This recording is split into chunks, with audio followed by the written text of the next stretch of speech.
Master web development with SkillBakery. Hey everyone! Ready to level up your web dev skills?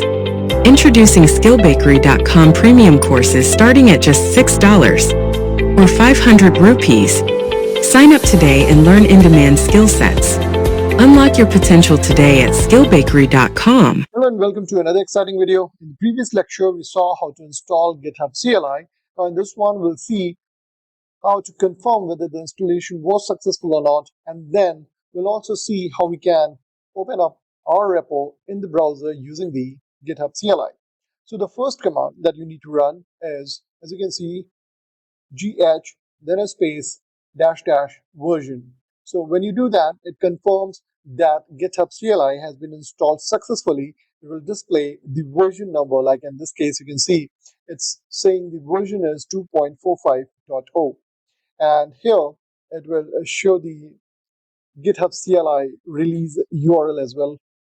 Now, the next thing that I talked about is how we can open up the repo in the browser. So for that, we have the command, as you can see, gh space repo space view and then space -w.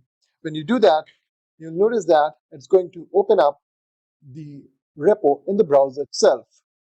Now, along with that, you'll notice I've also opened up another URL, that's cli.github.com/manual, where you can visit and learn more about GitHub CLI commands so that you can easily master it, and it becomes very convenient when you have the CLI installed.